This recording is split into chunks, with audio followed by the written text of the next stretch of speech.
माझी उमेदवारी नाकारली त्याच्यातून खचून न जाता अपक्ष म्हणून उभे राहण्याचा निर्णय मी केवळ माझ्या या मायबाप जनतेमुळे घेतलेला आहे. माझा जो प्रचार होता तो सगळ्यात आधी संपला होता, पण खेद एकाच गोष्टीचा वाटतो की त्यावेळेस मी घड्याळ म्हणून प्रचार केला होता. ही इलेक्शन आता कोणत्या पक्षाची किंवा राजकारण याची राहिलेली नाहीये, ही इलेक्शन जनतेची इलेक्शन झालेली आहे. ह्यावेळेस गेले 7 वर्षात मी ग्राउंड लेवलवर उतरून काम केलेलं आहे आणि हे पूर्ण प्रभागाला माहिती आहे. महिला असं म्हणतात ठीक आहे आम्हाला काही फरक नाही पडत, घड्याळ असो किंवा कपबशी, आम्हाला तुम्ही पाहिजे. ज्याप्रमाणे बाणेर बालेवाडीचा विकास झालेला आहे त्याप्रमाणे अगदी पाषाण, सुतारवाडी, सोमेश्वरवाडी, सूस आणि म्हाळुंगे या भागाचाही विकास होणं तेवढंच आवश्यक आहे. परंतु ह्या 4ही नगरसेवकांनी अजिबात त्या भागाकडे डोकावून सुद्धा पाहिलेलं नाहीये गेल्या 7-8 वर्षामध्ये. मी फुले शाहू आंबेडकरांच्या विचारावर चालणारी महिला आहे. मला राजकारणामध्ये कोणत्याही जात-पात याचं राजकारण करायचं नाहीये.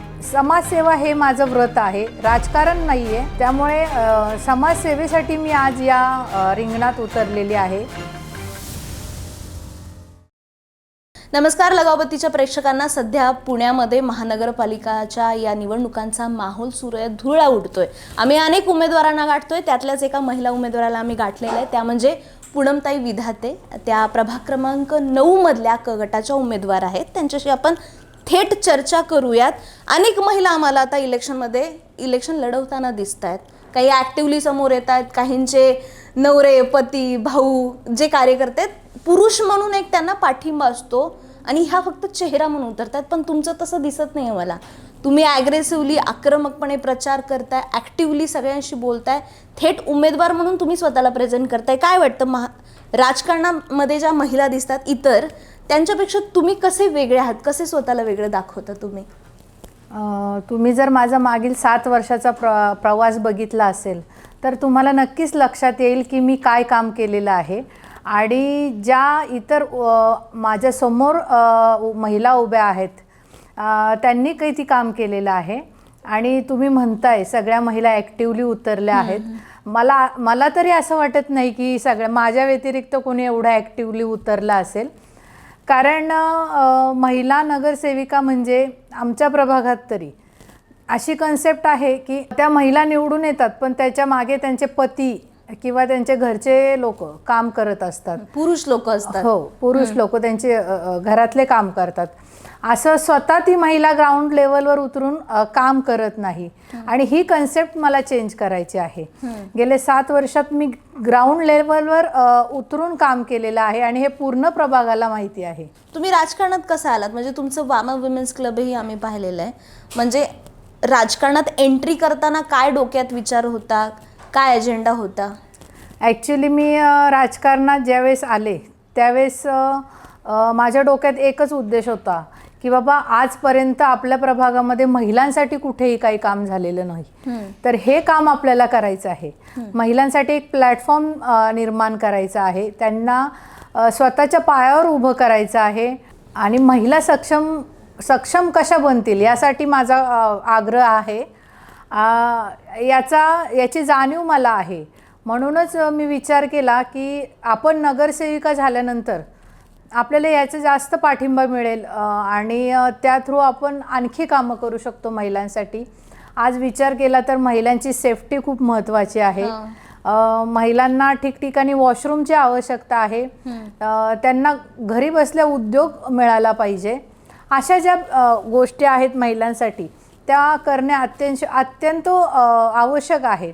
म्हणजे महिलांचे जे काही मुद्दे असतात, एक तर आरोग्याचा मुद्दा असतो, हो, सुरक्षतेचा मुद्दा असतो. आता पब्लिक टॉयलेट्सचाच मुद्दा घेतला आपण, ते की अनेक असे उमेदवार असतात, म्हणजे कोणत्याही निवडणुका येऊ देत, पब्लिक टॉयलेटचा मुद्दा चर्चेत येतोच आणि त्याच्याबद्दल ना आश्वासनं पण दिली जातात. पण तुमच्याकडनं आम्ही ठोस अपेक्षा ठेवायची का की तुम्ही आता प्रचार करताना म्हणणार की पब्लिक टॉयलेटचा मुद्दा मी सॉल्व्ह करणार, पण तो नंतर आम्हाला तो दिसणार का? तुमच्या त्याच्याबद्दलचं काय प्लॅनिंग आहे? नक्कीच तो दिसणारच, कारण मला मुख्यतः महिलांसाठी काम करायचंय. त्यामुळे नाही दिसलं तर त्यानंतर तुम्ही मला तो प्रश्न विचारा की तुम्ही असं बोलला होतात आणि तुम्ही ते केलं नाही. तुम्ही या आधी जेव्हा राष्ट्रवादी पक्षामध्ये होता त्यानंतर तुम्ही अपक्ष म्हणून आता उमेदवार म्हणून निवडणुकीत उतरलात, मैदानात उतरलात, पण याची इनसाइड स्टोरी आहे का? अपक्ष म्हणून का तुम्ही कामांना महत्त्व दिलं, लोकांना महत्त्व दिलं? काय डोक्यात विचार होता अपक्ष म्हणून उतरताना निवडणुकीत? अपक्ष म्हणून माझी उमेदवारी नाकारली, त्याच्यातून खचून न जाता अपक्ष म्हणून उभे राहण्याचा निर्णय मी केवळ माझ्या या मायबाप जनतेमुळे घेतलेला आहे. कारण ज्यावेळेस उमेदवारी नाकारली त्यावेळी मला अनेकांचे फोन आले, अगदी ग्राउंड लेवलवरून सोसायटी वर्गापर्यंत महिलांचे फोन आले, पुरुषांचे फोन आले, ताई तुम्ही आजपर्यंत खूप काम केलेलं आहे आणि जे 2 नवीन उमेदवार भाजपाने किंवा राष्ट्रवादीने दिलेले आहेत त्यांना आम्ही ओळखतही नाही, ते आजपर्यंत आमच्यापर्यंत आलेलेही नाही आहेत. त्यामुळे तुम्ही उमेदवारी अपक्ष का होईना उमेदवारी अर्ज भरा, अशी मला जनतेतून मागणी आली होती. आणि या जनतेच्या विश्वासावरच मी निवडून येणार आहे. आणि खरं तर ही इलेक्शन आता कोणत्या पक्षाची किंवा राजकारण याची राहिलेली नाही आहे. ही इलेक्शन जनतेची इलेक्शन झालेली आहे. ह्यावेळेस जनता ठरवेल तोच उमेदवार यावेळेस निवडून येणार आहे. आता तुम्ही म्हणताय की ही जनतेची निवडणूक आहे, पक्षापुरती राहिलेली नाहीये, पण तुम्हाला वाटतं का, म्हणजे तुम्ही इतक्या वर्षांपासून राजकारणात आहात, पक्षाकडनं उभं राहणं आणि अपक्ष म्हणून आता उभं राहणं, याआधी तुम्ही घड्याळ घराघरात पोहोचवलंय, पण आता तुम्हाला कब्बशी घराघरात पोहोचायची आहे, तर ते कसं करताय नियोजन? की आता एकदम चिन्ह बदललंय म्हटल्यावरती काही आव्हान आहे याचं? आव्हान तर नक्कीच आहे. खरं तर तुम्ही जर प्रभागाचा सर्वे केला तर पूर्ण प्रभागात एकवण मी अशी आहे की प्रत्येक माझा जो प्रचार होता तो सगळ्यात आधी संपला होता. म्हणजे ही जी 7 गावं आहेत, ह्या 7 गावात प्रत्येक घरोघरी जाऊन मी प्रचार केलेला होता. पण खेद एकाच गोष्टीचा वाटतो की त्यावेळेस मी घड्याळ म्हणून प्रचार केला होता. आणि आता मी परत चालू केलेला आहे प्रचार. त्यावेळेस लोक मला विचारतात, ताई घड्याळ नाही का आता? म्हणजे त्यांच्या डोक्यात हे होतं की पूनमताई म्हणजे घड्याळ. पण आता मी त्यांना समजून सांगावं लागतं की आता घड्याळ नाही, आता कपबशी. तर महिला असं म्हणतात, ठीक आहे आम्हाला काही फरक नाही पडत, घड्याळ असो किंवा कपबशी, आम्हाला तुम्ही पाहिजेत. त्याच्यामुळे मला एक ऊर्जा येते की बाबा आणखी जोमाने आपण काम करूयात. आणि तसं बघितलं तर सोशल मीडिया पण आहे. सोशल मीडियाच्या माध्यमातून सुद्धा आपण पोहोचू शकतो, याचा प्रचार अधिक करू शकतो. आणि अनेक सोसायट्यांमध्येही माझा हा प्रचार झालेला आहे, गावोगावी प्रचार झालेला आहे. अनेक वेगवेगळ्या माध्यमांतून आमचा प्रचार चाललेला आहे. माझं कुटुंब असेल, माझे कार्यकर्ते असेल, ही कपबशी घराघरात पोहोचवण्याचा प्रयत्न करत असते. खरं तर कपबशी प्रत्येक घरात आहे, त्यामुळे सगळ्यांना वेगळं काही सांगायची गरज नाही. ते अपिलिंग चिन्ह असणं पण महत्वाचं असतं. आता तुम्ही अपक्ष म्हणून उभे आहात, समोर 2 पक्षांचं आव्हान असेल, राष्ट्रवादीचे उमेदवार असतील, भाजपचे असतील, तर ते चॅलेंजिंग वाटतात तुम्हाला? कारण की पुढे एकदम महाकाय शक्ती आहे आणि तुम्ही अपक्ष म्हणून लोकांमध्ये जाताय, तर ते चॅलेंजिंग वाटतं? नाही, मला अजिबात चॅलेंजिंग वाटत नाही. कारण मला माहिती आहे मला किती जनतेतून सपोर्ट किती येतोय हे मला माहित आहे आणि जनतेलाही माहित आहे. आणि जे माझ्या समोर 2 उमेदवार आहेत त्यांनाही माहिती आहे. त्यामुळे मला ते वाटत नाही एवढं चॅलेंजिंग. तुमचा प्रभाग असा आहे ना की एका बाजूला शहरी भाग आहे एकदम बाणेर बालेवाडीचा, आणि दुसऱ्या बाजूला सूस असेल, पाषाण असेल, सुतारवाडी असेल, म्हाळुंगे असेल, हे ग्रामीण भाग पण येतोय. म्हणजे शहरी मतदार आणि ग्रामीण मतदार अशा दोघांचा तुम्हाला मेळ घालावा लागत असेल, तेव्हा काय आश्वासनं तुम्ही त्यांना देताय? म्हणजे दोन्ही पट्ट्यात, ग्रामीण आहे, शहरी आहे. नक्कीच मला त्यांना काही गोष्टी पटवून द्याव्या लागतात. ज्याप्रमाणे बाणेर बालेवाडीचा विकास झालेला आहे त्याप्रमाणे अगदी पाषाण, सुतारवाडी, सोमेश्वरवाडी, सूस आणि म्हाळुंगे या भागाचाही विकास होणं तेवढंच आवश्यक आहे. कारण पाषाण, सुतारवाडी, सोमेश्वरवाडी हे ऑलरेडी कॉर्पोरेशनमध्ये होते, परंतु ह्या 4ही नगरसेवकांनी अजिबात त्या भागाकडे डोकावून सुद्धा पाहिलेलं नाहीये गेल्या 7-8 वर्षामध्ये. त्यामुळे तो भाग विकसित झालेला नाहीये. आणि सूस आणि म्हाळुंगे हे 2 गावं आता नव्यानेच ऍड झालेली आहेत कॉर्पोरेशनमध्ये. सूस म्हाळुंग्यात तर मी काम केलेलं आहे. त्या भागावर आमदार शंकर मांडेकरांचं विशेष लक्ष आहे, परंतु पाषाण सुतारवाडी सोमेश्वरवाडी ह्या भागावर पण जास्त लक्ष देणं गरजेचं आहे. त्या भागात जो विकास झालेला नाहीये तो विकास करणं तेवढं गरजेचं आहे. म्हणजे अनेकदा उमेदवारांना इलेक्शन आले प्रचार करताना की आम्ही भौतिक सुविधा ह्या देऊ त्या देऊ अशी आश्वासनं देतात, नंतर निवडून आल्यानंतर जाहीर करतात, पण ते प्रत्येक नागरिकापर्यंत ती सुविधा पोहोचते का याचा फॉलोअप कोणी घेत नाही. तर तसं तुमचा काय प्रयत्न असणार आहे? नक्कीच मला ही जी कन्सेप्ट आहे ना ती चेंज करायची आहे, की निवडून आल्यानंतर बाबा आमच्याकडे कोणी डोकावून पाहत नाही. कारण सर्वांना माहिती आहे की मी अगदी ग्राउंड लेवलला जाऊन काम करते, अगदी प्रत्येक अगदी घरकाम करणाऱ्या महिलेच्या मनात मी आहे, याची मला माहिती आहे. त्यामुळे जनतेलाही तेवढाच माझ्यावर विश्वास आहे की मी सगळ्या भागात शक्य होईल तेवढा लक्ष घालणार आहे आणि त्यांचा विकास कसा होईल यासाठी प्रयत्न करणार आहे. महिलांची ताकद कशी मग तुमच्या मागे? आता माझ्या मागे महिलांची ताकद प्रचंड प्रमाणात आहे.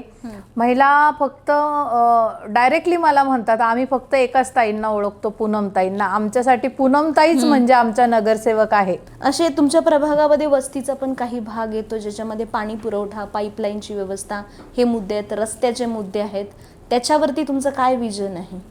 म्हणजे अगदी बेसिक वाटावेत असे मुद्दे आहेत, पण तो नागरिकांचा अधिकार असतो की चांगले रस्ते मिळावेत, पाणी मिळावं घराघरापर्यंत. त्याबद्दल तुम्ही काय आश्वासन देत आहे त्यांना?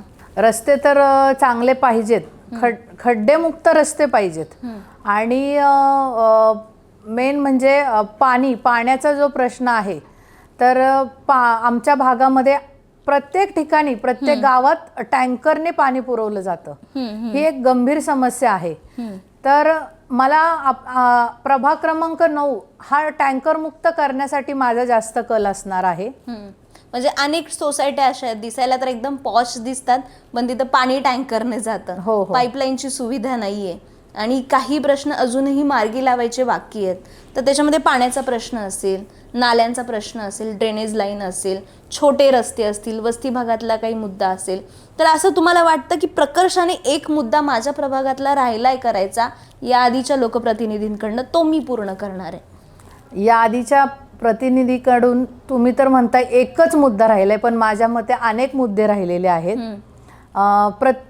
तर त्या मुद्द्यांवर कसं काम करता येईल याच्यासाठी मला प्रयत्न करायचा आहे. तुमच्या बॅनरवरती खूप चांगली गोष्ट बघितली, म्हणजे मी अण्णाभाऊ साठेंचा फोटो बघितलाय, शाहू महाराजांचा फोटो बघितलाय, छत्रपती शिवाजी महाराजही मला दिसतात, अहिल्यादेवी होळकरही दिसतात, असे अनेक समाजसुधारक दिसतात, आमचे आदर्श दिसतात. ह्या लोकांचे फोटो लावणं आणि त्यांचा म्हणजे त्या वतीने प्रचार करणं, तर याच्या मागे काय विचार आहे तुमचा? मी खरं तर मी फुले शाहू आंबेडकरांच्या विचारावर चालणारी महिला आहे आणि मला राजकारणामध्ये कोणत्याही जात पात याचं राजकारण करायचं नाहीये. अगदी सर्व जाती समभाव या तत्वावर मला चालायचं आहे. मी एक हिंदू धर्मातली स्त्री आहे, त्यामुळे मला लोकांची सेवा करायची आहे आणि समाजसेवा हे माझं व्रत आहे, राजकारण नाहीये.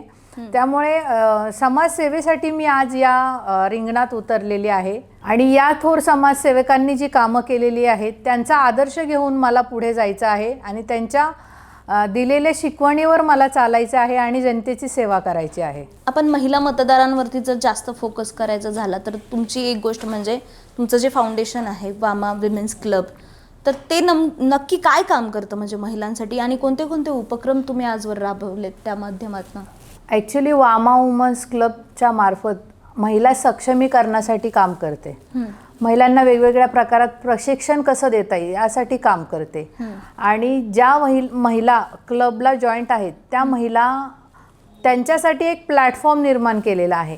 ॲक्च्युली प्रभागामध्ये अशा भरपूर महिला आहेत की ज्या घरून बिझनेस करतात वेगवेगळ्या प्रकारचा, मग त्यांना प्रमोट कसं करता येईल यासाठी आपण क्लबला ज्या बिझनेस करणाऱ्या महिला आणि सर्वसामान्य महिला हा असा दोन्ही क्राऊड आपण मिक्स केलेला आहे, जेणेकरून काय होतं की घर बसलेल्या महिलांना की घरी बसल्या बसल्या हाताला काम मिळावं, काम नाही, घरी बसल्या बसल्या ग्रुपवर ज्या महिला बिझनेस करतात त्यांच्याकडून वस्तू खरेदी करता येतात आणि त्या महिलांचाही बिझनेस होतो.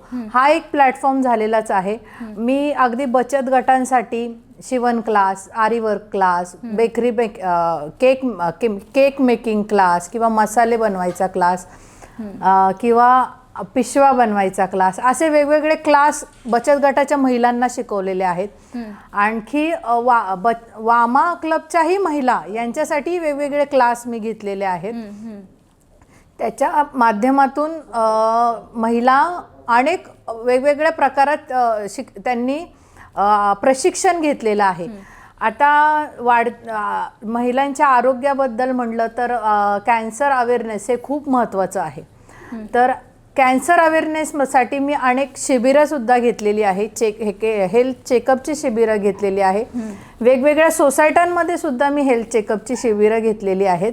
महिलांना एक सांस्कृतिक प्लॅटफॉर्म निर्माण करण्यासाठी मी मंगळागौर स्पर्धा घेतलेली आहे आणि ही जी मंगळागौर स्पर्धा आहे, पुण्यातली सगळ्यात मोठी मंगळागौर स्पर्धा होते ती वामा वुमन्स क्लबची होते.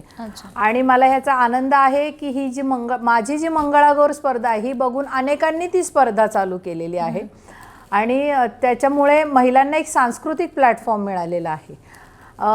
कसा रिस्पॉन्स असतो महिलांचा या सगळ्या कार्यक्रमाला?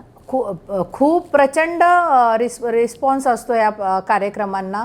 अगदी कार्यक्रम बघायला सुद्धा खूप महिला येतात. आणखी एक महत्त्वाचं म्हणजे मी या वामा वुमन्स क्लबच्या मार्फत पुण्यातील सर्वात मोठी अशी एक फक्त महिलांची मॅरेथॉन ती आपण सुरू केलेली आहे आणि या मॅरेथॉनला जवळजवळ 10,000पेक्षा जास्त महिला दरवर्षी येतात. आता कंप्लीट 3 वर्ष झालेले आहेत आणि या मॅरेथॉनसाठी आपण कोणत्याही प्रकारची फीज वगैरे काही घेत नाही आणि ही मॅरेथॉन चालू करण्याचा हेतू माझा सर्वात जास्त आहे तो महिलांचे आरोग्य हा हेतू आहे. आणि आणखी मी आता लास्ट जी माझी मॅरेथॉन झाली त्या मॅरेथॉनच्या दिवशी महिलांना एक स्वतःची जवळची व्यक्ती कोणीतरी असावी यासाठी त्यांच्या पहिलं डोक्यात आल्या पाहिजे की बाबा आपण जर कोणत्या अडचणीत असेल तर आपल्या जवळ कोण आहे तर पूनमताई. म्हणून मी त्यांच्यासाठी एक वामा वुमन्स हेल्पलाईन नंबर तयार केलेला आहे आणि हा नंबर सगळीकडे सर्क्युलेट केलेला आहे आणि जर एखाद्या महिलेला अगदी काहीही प्रॉब्लेम आला म्हणजे अगदी तिचा कुटुंबातल्या समस्या असतील, अगदी तिचा कोणत्याही प्रकारे तिच्यावर अत्याचार होत असेल तर ती महिला अगदी माहेरी जाऊन आपल्या आईजवळ जसं दुःख व्यक्त करू शकते तशी ती माझ्याजवळ येऊन तिचं ती दुःख व्यक्त करू शकते आणि याच्यावर मार्ग कसा काढायचा ह्याच्यासाठी मी प्रयत्नशील आहे. आणि मला तरी वाटतं माझं हे कर्तव्य आहे की एखाद्या महिलेला तिच्या अडचणीत तिला मदत करणे केवळ हे माझंच कर्तव्य नाही तर समाजातील प्रत्येक घटकाचं कर्तव्य आहे की जी महिला अडचणीत असेल त्या महिलेला आपण मदत करावी. त्यामुळे महिला सुरक्षिततेवर माझा सर्वात मोठा भर आहे. आणि दुसरं एक की महिलांचे शिक्षण, मला असं वाटतं प्रत्येक महिला शिकली तर प्रगती होईल आणि ही प्रगती केवळ माझ्या प्रभागाची नाही तर महाराष्ट्राची पर्यायी देशाची प्रगती होणार आहे. आपण म्हण आहे ना, जर घरातील एक स्त्री सुशिक्षित असेल तर पूर्ण घर सुशिक्षित होतं आणि समाज परिवर्तन व्हायला मदत होते. त्याप्रमाणे मी माझ्या प्रभागाचा अभ्यास केला असता प्रभागात अनेक मोठमोठ्या शाळा आहेत ज्या शाळांची फीज आज सर्वसामान्य कुटुंबांना परवडत नाही किंवा घरकाम करणाऱ्या महिलांना ती परवडत नाही. त्यामुळे त्या महिला काय करतात, त्यांच्या मुलींना अगदी शिक्षणापासून वंचित राहावं लागतं. अशा वेळी माझ्या डोक्यात आलं की आपण समाजासाठी काहीतरी देणं आपलं आहे. त्यामुळे मी सावित्रीबाई फुलेंच्या जयंती निमित्ताने गेली 3 वर्ष झाले अशा म्हणजे प्रत्येक वर्षी 5-5 मुली असं ॲड करत जाते. अशा मुली मी दत्तक घेते, शिक्षणासाठी दत्तक घेते. त्यांचा वर्षभराचा खर्च पूर्ण मी करते. म्हणजे अगदी त्यांचे फीजपासून त्यांच्या शालेय वस्तू, ड्रेस सगळं मी वर्षभर त्या मुलींचं पुरवते आणि माझ्या डोक्यात आहे की जेवढं शक्य होईल मला तेवढं मी या मुलींसाठी करणार आहे. सावित्रीबाईंच्या जयंतीच्या वेळेस दर 5 मुलींचं तुम्ही शिक्षणाची जबाबदारी घेता. हो. आणि हे दरवर्षी वाढत जातात. हो. खूप चांगला उपक्रम आहे हा. मला हे विचारायचं की तुम्ही जेव्हा निवडून याल आणि सभागृहात बसाल तर काय प्लॅनिंग असेल डोक्यात की आत्ता मला हे कामं सुरू करायची आहेत? नक्कीच ज्यावेळेस मी सभागृहात बसेल त्यावेळेस सर्वात पहिला माझा जो पॉईंट असेल तो माझ्या भागातल्या महिलांसाठी असणार आहे. आणि त्यानंतर माझं आपल्या समाजातल्या आपल्या प्रभागातल्या ज्या मूलभूत गरजा आहेत, रस्ता, लाईट, पाणी, ड्रेनेज, या गोष्टींवर जास्त भर दिला जाईल. आणि जे ट्रॅफिकची सर्वात मोठी समस्या माझ्या प्रभागात आहे ती कशी सोडवता येईल याच्यावर नक्कीच मार्ग काढायचा आहे मला. आणि ट्रॅफिकमुळे प्रदूषण मोठ्या प्रमाणात वाढलेलं आहे, त्यामुळे जास्तीत जास्त झाडे लावून जास्तीत जास्त हरित पट्टे उभे करण्यावर एक भर दिला जाईल. आणखी माझ्या भागात अतिक्रमण जास्त झालेली आहे, त्यामुळेही ट्रॅफिकचा एक मोठा इश्यू आहे. त्यामुळे भाजी मंडईची एक मोठ्या प्रमाणात भाजी मंडई एक चालू करायची आहे. पार्किंगची सुविधा नाहीये, त्यामुळे एक प्रशस्त पार्किंग कसं तयार करता येईल याच्यावरही भर दिला जाईल. लहान मुलांसाठी खेळाची मैदाने, ज्येष्ठ नागरिकांसाठी विरंगुळा केंद्र आणि विद्यार्थ्यांसाठी एक प्रशस्त अशी लायब्ररी करणे हा एक माझा महत्त्वाचा मुद्दा आहे. जेणेकरून जी मुलं स्पर्धा परीक्षेला करत असतील किंवा आणखी कोणत्या प्रकारे शिक्षण घेत असतील तर त्यांना तिथे जाऊन अभ्यास करता येईल. किंवा जे ज्येष्ठ असेल त्यांना वेगवेगळ्या प्रकारची पुस्तकं वाचायची आवड असेल तर ते तिथे जाऊन ते वाचन करतील. आणि महिलांसाठी एक कौशल्य केंद्र तयार करायचं आहे. जेणेकरून महिला तिथे जाऊन वेगवेगळ्या प्रकारात प्रशिक्षण घेतील. आणखी एक महत्त्वाचा मुद्दा म्हणजे मला महिलांसाठी एक उद्योग आपल्या प्रभागामध्ये आणायचा आहे आणि त्या घरी बसल्या कोणावरही डिपेंड न राहता आपल्या स्वतःच्या पायावर उभे राहतील आणि स्वतःच्या हक्काचे पैसे कमवू शकतील. माझ्या प्रभागामध्ये कॉर्पोरेशनच्या हॉस्पिटल्स आहेत पण ते सध्या धूळ खात पडलेले आहे.